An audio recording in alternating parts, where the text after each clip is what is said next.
Hello दोस्तों, YouTube channel भूगोल की दुनिया में आप सभी का स्वागत है। मैं प्रदीप कुमार दास आप सभी के लिए लेकर आया हूँ बहुत ही महत्वपूर्ण वीडियो। आज हम बात करने वाले कुछ महत्वपूर्ण प्रश्नों के बारे में। यह 1000 प्रश्नों के श्री चल रहा एनसीईआरटी बुक से जो सभी प्रश्न आधारित हैं, ठीक है, उसका आज तीसरा वीडियो है। तो चलिए आज हम बनाते हैं कुछ महत्वपूर्ण प्रश्नों को। इसका आज का पहला प्रश्न है, सभी प्रकार की मौसमी घटनाएं घटित होती है, ठीक है। सभी प्रकार की मौसमी घटनाएं घटित होती है समताप मंडल, क्षोभ मंडल, आयन मंडल और मध्य मंडल। चलिए फटाफट बनाते जाइए। इसका आंसर होगा क्षोभ मंडल। क्षोभ मंडल में जितने प्रकार की मौसमी घटनाएं होती हैं, यानी वर्षा, बादल, ठीक है, गरज, बादल का फटना, ये सभी जितने भी प्रकार की मौसमी घटनाएं होती हैं वो सभी क्षोभ मंडल में ही पाया जाता है, ठीक है दोस्तों। चलिए अगला प्रश्न बनाते हैं। ओजोन परत पाया जाता है, ठीक है, ओजोन परत पाया जाता है किसमें? क्षोभ मंडल में, समताप मंडल में, मध्य मंडल में, ताप मंडल में। यानी ओजोन परत है वो पाया जाता है किन मंडलों में?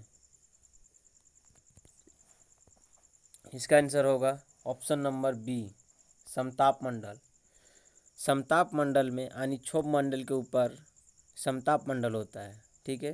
तो समताप मंडल में ही ओजोन मंडल पाया जाता है, ठीक है। ओजोन परत यानी ओजोन गैसों का जो सघनता है यानी जो मात्रा है वो समताप मंडल में ही पाई जाती है, ठीक है। तो इसका आंसर होगा ऑप्शन नंबर बी। अगला प्रश्न है, हमारी पृथ्वी का औसत तापमान कितना है? ठीक है, हमारे धरातल का भी एक औसत तापमान है, जो तापमान हमारे जीवन के लिए, वनस्पति, पेड़ पौधों, जीव जंतु आदि के लिए एक अनुकूल दशाएं प्रस्तुत करती है, ठीक है। तो हमारी तो वही हमारे पृथ्वी का जो औसत तापमान वह कितना है? पहला ऑप्शन नंबर ये 10 degree Celsius, B 15 degree Celsius, C में है 30 डिग्री सेल्सियस और डी ऑप्शन है 20 डिग्री सेल्सियस। इसका ऑप्शन नंबर बी सही है, ठीक है। 15 डिग्री सेल्सियस, कितना? 15 डिग्री सेल्सियस हमारे पृथ्वी का औसत तापमान 15 डिग्री सेल्सियस है। इससे अधिक और कम होने पर क्या होता है कि धरातल पर अनेक प्रकार की घटनाएं घटित होने लगती है। जलवायु में परिवर्तन, आज वर्तमान समय में जो है हमारी पृथ्वी का औसत तापमान में वृद्धि हो रही है, जिसके कारण क्या जलवायु में परिवर्तन हमें दिखाई दे रहा है।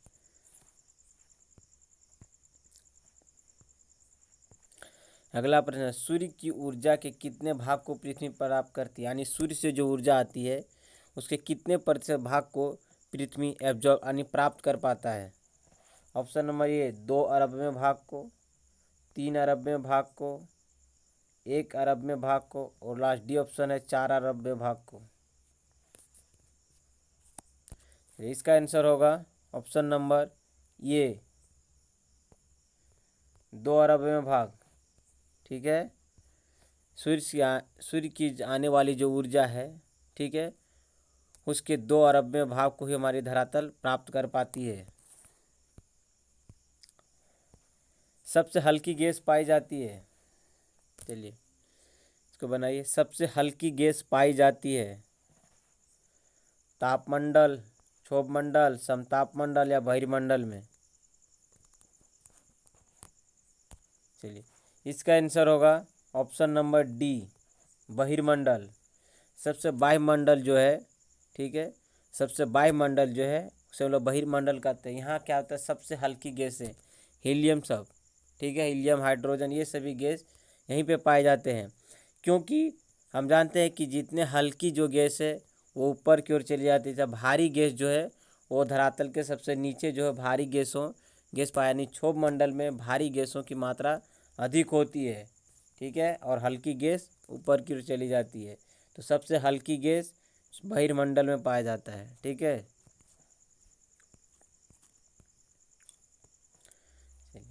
इस प्रश्न को बनाइए, तटीय भाग को डुबोने में किन गैसों का प्रमुख योगदान है? ठीक है, तटीय भाग यानी समुद्र का जो तटीय भाग है, ठीक है, को डुबोने में किन गैसों का योगदान प्रमुख है? Nitrogen, oxygen, carbon dioxide, argon. इनमें से कौन ऐसी गैस है जो तटीय भाग को डुबोने में, ठीक है, तटीय भाग जो स्थलीय भाग है उसको डुबाने में प्रमुख भूमिका अदा करती है? चलिए, इसका आंसर होगा option number C, carbon dioxide. Carbon dioxide को हम लोग ग्रीन हाउस गैस कहते हैं, ठीक है। कार्बन डाइऑक्साइड की मात्रा बढ़ने के कारण क्या होता है कि सूर्य से आने वाली जो किरणें हैं उसको क्या करती है, रोक लेती है। आने वाली किरण जो है वो आती है, लेकिन पुनः जब यहाँ से परावर्तित जो किरण है, ठीक है, उसे रोकती है और उसे जाने नहीं, जिसके कारण क्या होता है, धरातल का जो तापमान है वो बढ़ने लगता है, ठीक है। धरातल का तापमान बढ़ने लगता है, जिसके कारण क्या होता है, ग्लेशियर पिघलने लगते हैं। ग्लेशियर पिघलने से क्या होता है, समुद्री जल स्तर में वृद्धि होती है, जिसके कारण तटीय भाग डूबने लगे हैं। तो इसमें कार्बन डाइऑक्साइड प्रमुख भूमिका अदा करती है, ठीक है। Option number C. अगला प्रश्न है, पराबैंगनी किरणें से हमारी रक्षा करती है। पराबैंगनी किरणों से हमारी रक्षा करती है। सूर्य से जो आने वाली जो हानिकारक गैस है, जो पराबैंगनी किरण है, उन किरणों से हमारी रक्षा करती है। समताप मंडल, क्षोभ मंडल, ओजोन मंडल, मध्य मंडल।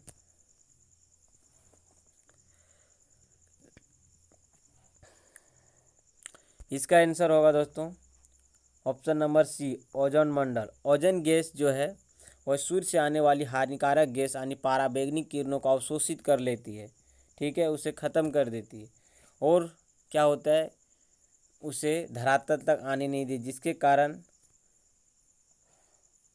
हमारे जो पराबैंगनी किरणें हैं उनसे खास करके चर्म रोग अधिक होता है, कैंसर यानी स्किन कैंसर यानी, ठीक है, चर्म रोग जो है अधिक होने की संभावना है होती है, ठीक है, उससे अधिक बीमारी होती है, यही सब, ठीक है, चर्म रोग सब। अगला प्रश्न है, वायु दाब सर्वाधिक होता है। वायु का जो दाब है वह सर्वाधिक होता है स्थल, समुद्र, पर्वत एवं चांद। चलिए, इसका जो आंसर होगा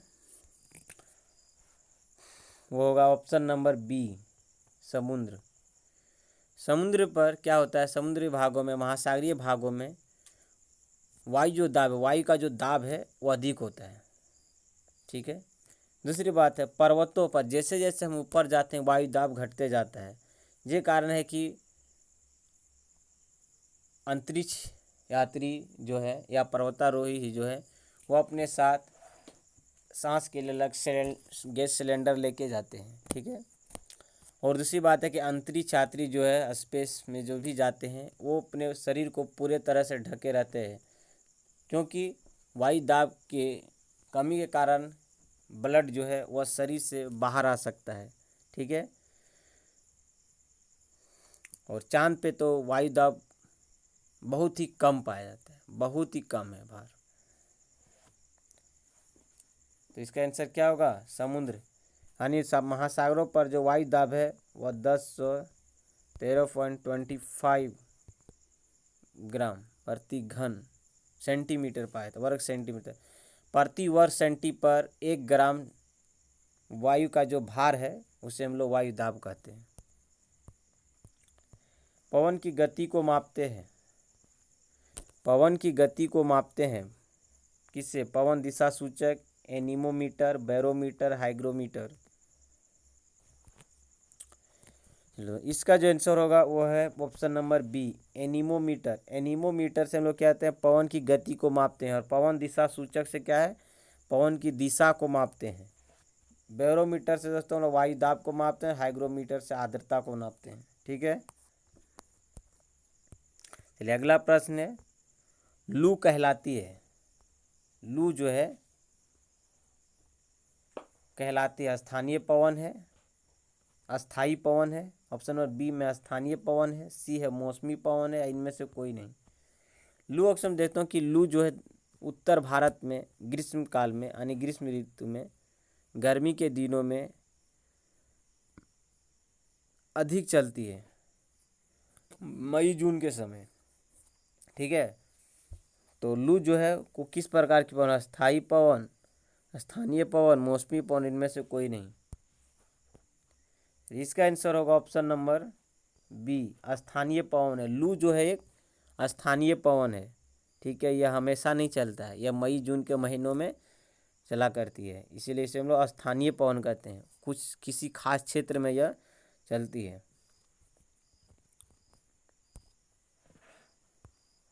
चलिए अगला प्रश्न है, भूमध्य रेखा पर किस प्रकार की वर्षा होती है? भूमध्य रेखा पर यानी विषुवत रेखा पर किस प्रकार की वर्षा होती है? संवहनीय वर्षा, पर्वतीय वर्षा, चक्रवातीय वर्षा, मानसूनी वर्षा। तो इसका जो आंसर होगा ऑप्शन नंबर ये सही है, संवहनीय वर्षा। ठीक है, भूमध्य रेखा पर क्या होती है? संवहनीय वर्षा होती है।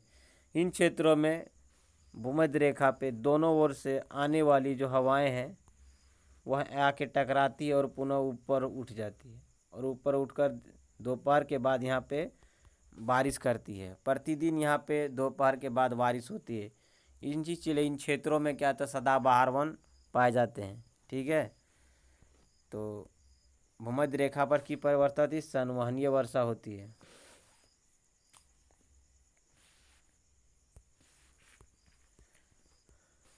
अगला प्रश्न, किसी भी समय वायु में उपस्थित जलवाष्प की मात्रा को कहते हैं? किसी भी समय वायु में उपस्थित जलवाष्प की मात्रा को कहते हैं? ठीक है, आर्द्रता, बादल, जल या हिम।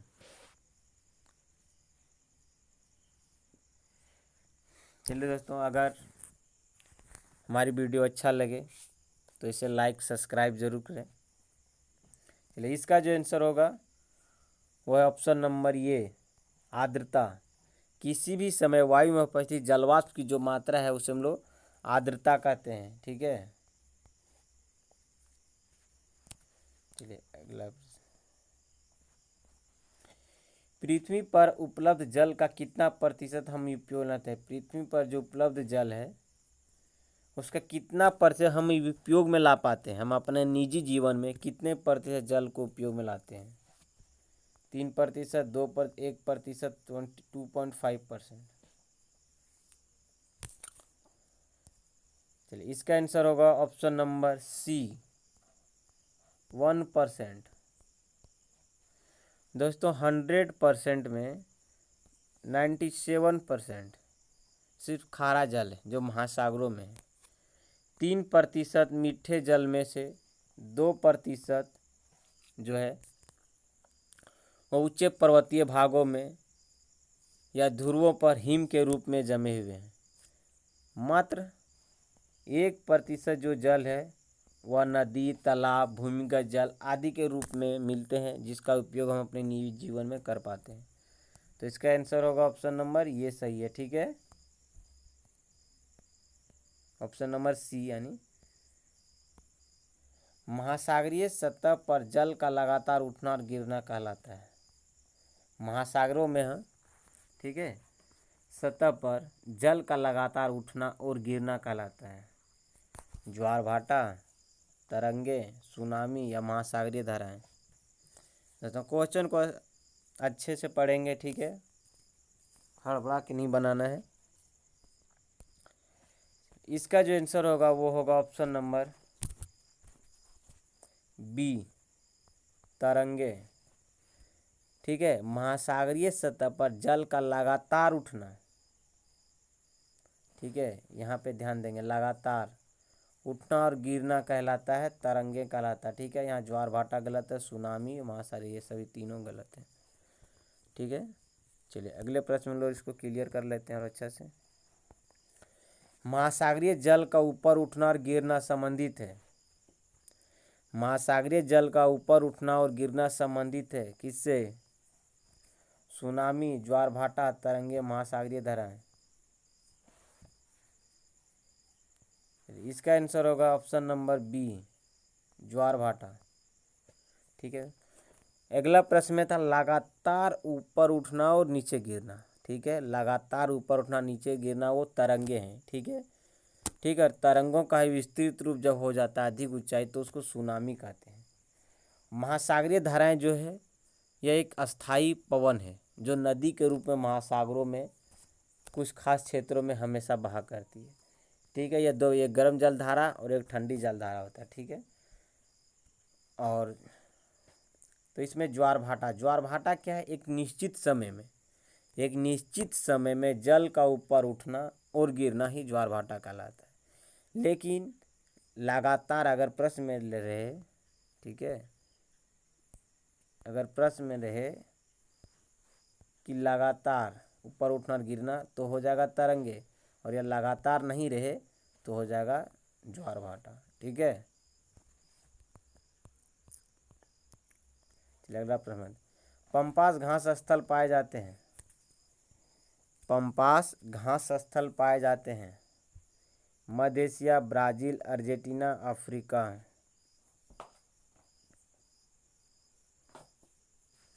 इसका आंसर होगा option number C, Argentina. Argentina में ही पंपास घास के मैदान पाए जाते हैं, ठीक है। इसका घास धरातल पर जितने भी शीतोष्ण घास के मैदान, उष्ण कटिबंधीय घास के मैदान, इसका वीडियो हम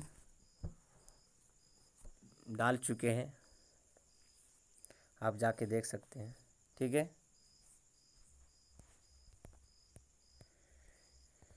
विश्व की सबसे लंबी सहायक नदी, विश्व की सबसे लंबी सहायक नदी, ठीक है। लंबी नदी है लेकिन सहायक जुड़ा हुआ है, ठीक है। सहायक लंबी नदी जायरे, अमुना, मेडिरा और सिक्यांग।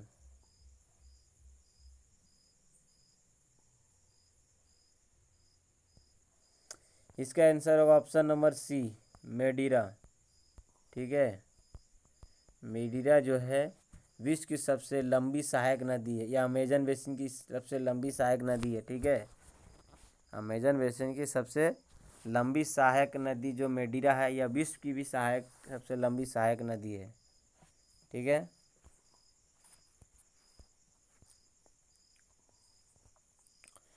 अगला प्रश्न है, विश्व की सबसे लंबी नदी, विश्व की सबसे लंबी नदी अमेजन नदी, नील नदी, सिंधु नदी, सिक्यांग नदी। चलिए, इसको तो हम लोग सब जानते हैं, सब कोई बना सकते हैं। इसका आंसर होगा ऑप्शन नंबर बी, नील नदी 6400 किलोमीटर है, ठीक है। चलिए, तो आज यहीं समाप्त करते हैं, और आई होप आप सभी से आशा है, उम्मीद है कि वीडियो अच्छा ही लगा होगा।